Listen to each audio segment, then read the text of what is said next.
পরিবর্তন সব জায়গায় করবে না, এই কোরআন সব জায়গায় আঘাত করবে না, তবে আঘাত করবে আল্লাহ বলছেন বাল নাকযিবু বিল হাক্কি আলাল বাতিল। এইটা হক, এই ঈমান হক, এই কোরআন হক, এইটা আঘাত করবে বাতিলের উপরে। আল্লাহ বলছেন এমন আঘাত করবে, নবী আপনি বলে দেন ফাইযা হুয়া যাহিক, এইটা নিশ্চিহ্ন হয়ে যাবে। কোন জায়গায় আঘাত করলে এটা নিশ্চিহ্ন হবে? আল্লাহ বলছেন ফায়াতমাকুহু। তাফসিরে কাবীরের ভিতরে আসছে, তাফসির ইবনে আশুরের ভিতরে আসছে। ইবনে কাসির রাহমাতুল্লাহি আলাইহি ব্যাখ্যা করেছেন আরবিতে দামগুন শব্দের অর্থ চূর্ণ বিচূর্ণ হয়ে যাওয়া। সেই চূর্ণ বিচূর্ণর আঘাতটা কোথায়? তারা বলছেন এইটা পরিবর্তন করবে তার ব্রেনের মধ্যে, তার চেতনার মধ্যে। উপরে মলম লাগায়া সমাজ পরিবর্তন করা যাবে না, নৈতিকভাবে পরিবর্তন না করলে এই মলম কেবল আজারা লাগানো হবে, ঠিক না? যেই ব্যক্তি জুতা চুরি করে মসজিদের, খোঁজ খবর নিয়ে দেখবেন শিক্ষা দীক্ষায় দুর্বল, জুতা আসর, কিন্তু তারে ধরে ধোলাই দেওয়ার জন্য যেই বেটা ওই দিন নামাজ পড়ে নাই, ও যদি খবর পায় একবার, আবাদপুকুর বাজারে আছে আর শুনছি কালীগ্রাম মুন্সিপাড়া মসজিদে একটা চোর ধরা পড়ছে, মোটর সাইকেল টান দিয়ে আছে, চল আগে গণ ধোলাই দিয়ে আছে, নামাজ পড়েনি 7 দিন, কিন্তু চোর মারতে বিরাট মরদ হয়, আছে না? খবর নিয়ে দেখবেন পড়ালেখা ঠন ঠনা ঠন, কিন্তু বিশাল পড়ালেখা করে বিসিএস ক্যাডার হয়ে সচিবালয়ের মধ্যে বসে মন্ত্রী হয়ে এমপি হয়ে দেশের ব্যাংক সাবার করে দিয়েছে, দেশের টাকা বিদেশে পাচার করে দিয়েছে, রাস্তাঘাট খাইয়ে একবারে ভুতছাড়া করে দিয়েছে, তার ব্যাপারে আমাদের তেমন কোনো চিন্তা না। কথা বললেন না যে সমস্যা আছে নাকি ভাই?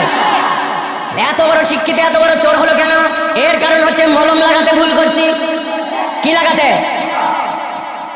আবাদপুরের এক লোক, এই কথা বললে আবার নওগাঁ জেলা অপমান করা হয়, এটা ধরে উদাহরণ। এক লোক আম গাছে আম পাড়তে যায়, ধাপাস করে পড়ছে উপর দিকে, পড়বি তো পর, এক উঁচা শিকড় ছিল, শিকড়ের উপর পড়ছে মাজা। কেসা লাগা লাগবে বুঝছেন তো আপনি? অবস্থা খারাপ, 2 দিন নিজে নিজে ডাক্তারি করছে, এরপরে দেখছে হবে না, চলে গেছে শহরে। যাওয়ার পরে ডাক্তার সাহেবের পরামর্শ নিয়েছে, পরামর্শ নিয়ে ডাক্তার বলছে এই বড়িগুলা খাবেন, 3 দিন সময় দিলাম, এরপর এক্সরে ফেক্সরে যা করা লাগবে, তবে যাই করেন নাই করেন, এই যে একটা মলম দিলাম, এই মলমটা কিন্তু যেখানে আঘাত পাইছেন ওখানে ডলে ডলে লাগাবেন।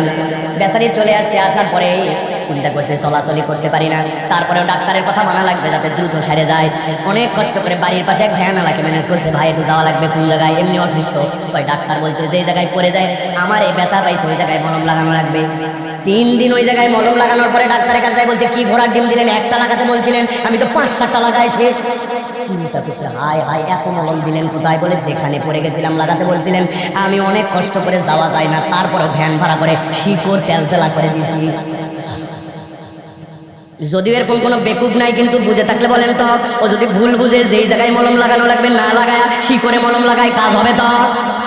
আল্লাহ বলতেছেন ভালো করে বুঝে না, কোরআন পরিবর্তন করবে, তবে পরিবর্তন করবে ফায়াদমাগুহু, এমন জায়গায় আঘাত করা লাগবে যেই জায়গাটা চেতনা, যেই জায়গাটা আদর্শ। বান্দার যদি আদর্শ আর নৈতিকতায় কোরআন দিয়ে পরিবর্তন না হয়, ওই জাতি কিয়ামত হয়ে যাবে, কখনো পরিবর্তিত হতে পারবে না, ঠিক না? আমি মাঝে মাঝে উদাহরণ দেই, ছোট্ট একটা উদাহরণ দেই, ভালো করে বোঝেন। আবাদপুকুরের 2 ছেলে সন্ধ্যার আগ দেখতে খেলার আগ দেখ বল করছে, 2 বল 3 রান লাগবে, লাস্ট উইকেট। চিন্তা করছে এটা ফেলাতে পারলে জিতে যাব, এমন ভাবে ওই ব্যাটা আবার স্ট্যাম্পের সামনে এসে দাঁড়াইছে যে যাই হই হই বল হওয়া যাবে না। আল্লাহর কি কাম, পায়ের মধ্যে বল লাগছে, জিজ্ঞাসা করছে এলবিডব্লিউ হয়েছে কিনা, আম্পায়ার এলবিডব্লিউ দেয় নাই, অথচ স্পষ্ট দেখা যাচ্ছে ঠ্যাং স্ট্যাম্প বরাবর।